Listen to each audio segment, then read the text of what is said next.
오늘 하나님께 주신 말씀은 시편 11편 1절에서 7절까지 말씀입니다. 제가 봉독하겠습니다. 내가 여호와께 피하였거늘 너희가 내 영혼에게 새같이 네 산으로 도망하라 함은 어찌함인가. 악인이 활을 당기고 화살을 시위에 먹임이여 마음이 바른 자를 어두운 데서 쏘려 하는도다. 터가 무너지면 의인이 무엇을 하랴. 여호와께서는 그의 성전에 계시고 여호와의 보좌는 하늘에 있으며 그의 눈이 인생을 통촉하시고 그의 안목이 그들을 감찰하시도다. 여호와는 의인을 감찰하시고 악인과 폭력을 좋아하는 자를 마음에 미워하시도다. 악인에게 그물을 던지시리니 불과 유황과 태우는 바람이 그들의 잔의 소득이 되리로다. 여호와는 의로우사 의로운 일을 좋아하시나니 정직한 자는 그의 얼굴을 배우리로다. 아멘. 시편을 보면 다윗이 하나님을 피난처로 고백하는 것을 많이 볼 수 있습니다. 본문 1절에서도 다윗이 하나님께 피하였다라고 하는 고백을 하고 있죠. 이러한 내용들이 신자들에게는 힘이 되고 위로가 되는 것은 사실이면서도 솔직히 한편으로는 이 말처럼 공허한 말이 또 없습니다. 사실 여호와가 나의 피난처입니다 라고 고백하는 사람들을 보면 여호와가 자신의 피난처가 되어주실 거라는 어떤 막연한 기대감에 의한 고백이 대부분이라고 할 수 있을 겁니다. 즉 실제로 삶에서 여호와께 피한 상태에서 피난처라는 고백을 하는 것은 아니더라는 거예요. 그저 단지 기대감을 가지고 말하는 것이기 때문에 막연한 것이고 그러다 보니까 공허한 것이겠죠.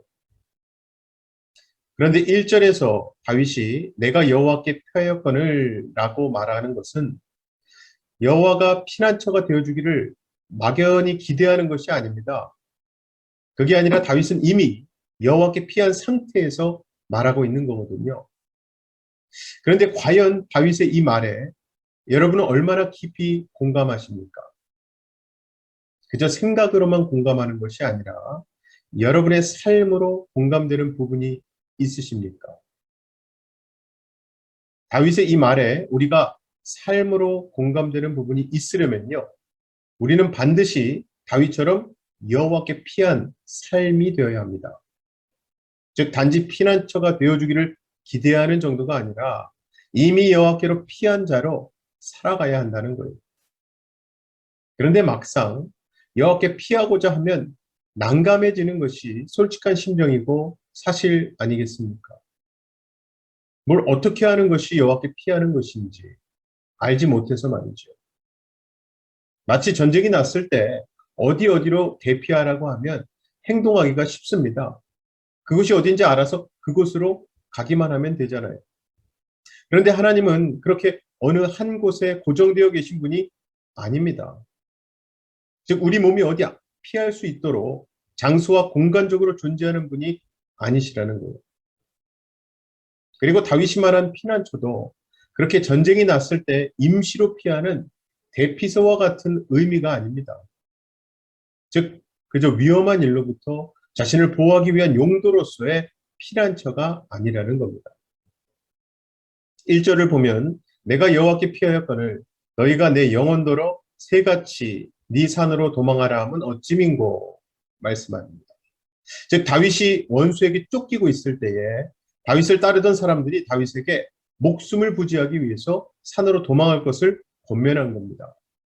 그러자 다윗이 내가 여호와께 이미 피했는데 왜 나에게 새가 산으로 도망하는 것처럼 도망치라고 하느냐고 되묻고 있는 거죠. 즉 다윗은 이미 여호와께 피한 자로서 또다시 산으로 피할 이유가 없다는 겁니다.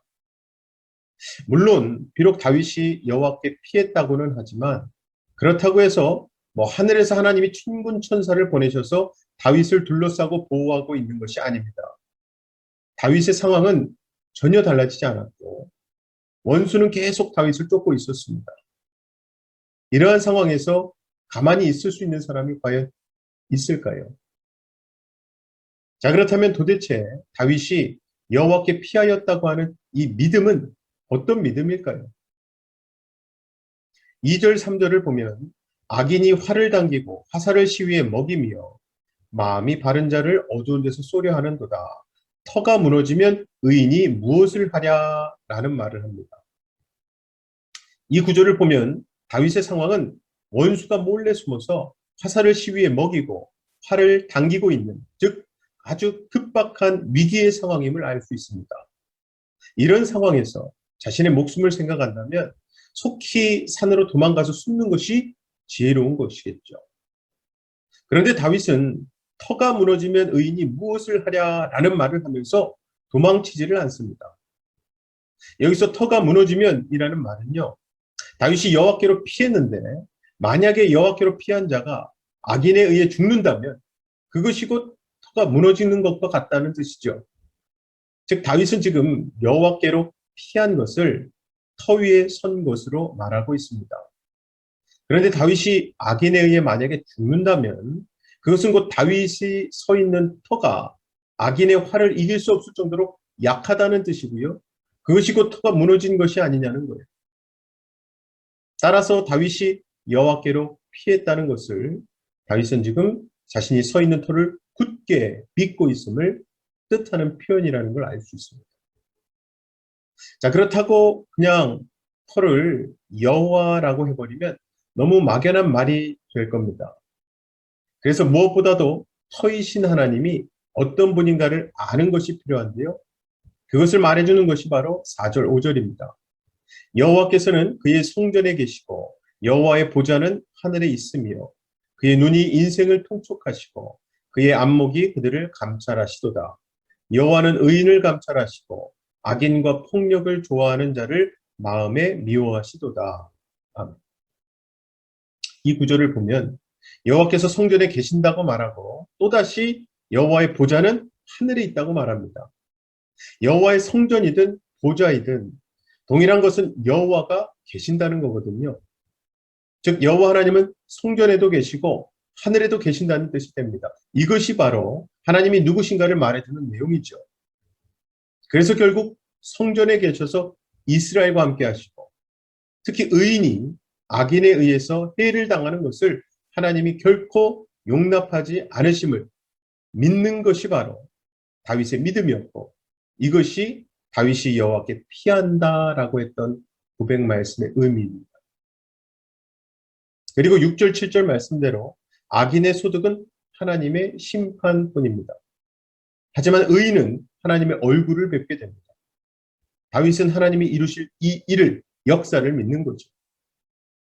그리고 우리 또한 신자로서 서 있어야 할 터는 사랑하는 아들을 세상에 보내시고 십자가에 피 흘리게 하셔서 하나님이 택한 자기 백성을 키웠고 사망으로부터 구출해내시는 하나님의 전지전능하심과 신실하심, 인자하심이 되어야 할 줄로 믿습니다.